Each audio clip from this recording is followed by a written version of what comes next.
So I own a yoga studio and a yoga school. So I also train people to become yoga teachers with a Yoga Alliance registered yoga teacher training program.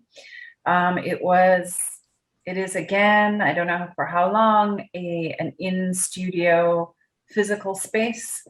And then because of the pandemic, we had to pivot to be a virtual and live stream yoga studio.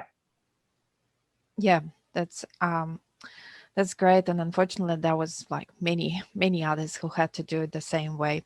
And so I know we've met like now it's what August 21, and I think we met somewhere in January in the beginning Yeah. of the year. Can you tell me a little bit more behind the scenes, like what were your biggest issue at that stage? Obviously, that's understandable. That was just right, like kind of middle of pandemic. Everyone is shocked and things like that. So, what was your situation like? So the situation, you mean the situation for the business when we closed down, right? Like in Mm-hmm. March. So the biggest issues that I had was, first of all, to pivot the business. Second of all, technology. And third, and once those were more or less en route, was how to get the word out, let people know that we were fully functional but virtual and online. That part, that communication part, to say, hey, we're here, the business is still open, support us. That what I think that was the biggest issue. Mm-hmm. Okay.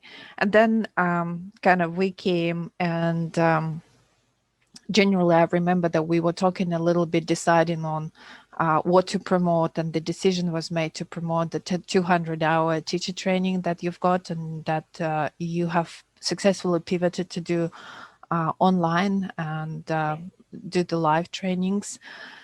So we started doing that. And is there like, I know that there were like a lot of ups and downs, and we had to go through a few hoops technically and things like that. But generally, can you tell me for this period of time, what were the results were like? What did you gain um, out of the advertising that we were doing for you? So first of all, what I loved and appreciated, and I thought was fantastic, was the research that went in before the marketing campaigns were launched. And then the testing that you did to see what worked and what didn't work. So of course there was a part of me going, no, I want it now. But as a client, I love that you did trial and error. And then the longer I'm a client, the more that I know that we're zoning in on what works.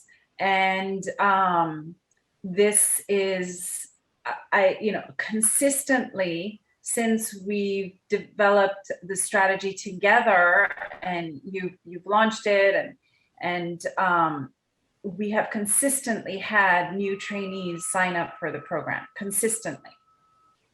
That's really great to hear. Awesome. Thank you so much for sharing.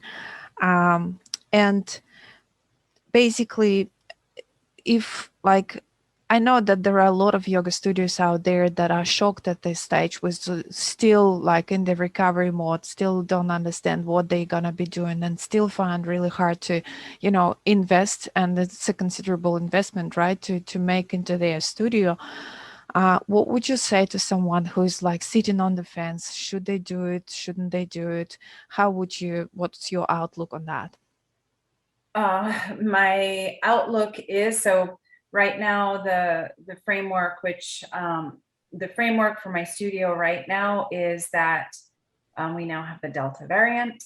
There people are scared to come into the studio, and we recently reopened this summer. We were closed for a long time, and if I have a choice between paying rent and paying the marketing fee, it's a no-brainer. I will happily, in these conditions, close down the physical studio so that I can maintain a consistent advertising, because I'm seeing that I'm actually reaping the benefits more consistently over time. Meaning that, you know, once we got the definition done, we tested my own client list. There were a couple that popped in there, and then, but now with the consistency of advertising, it is a weekly basis that we are getting new trainees in our RYT 200 program.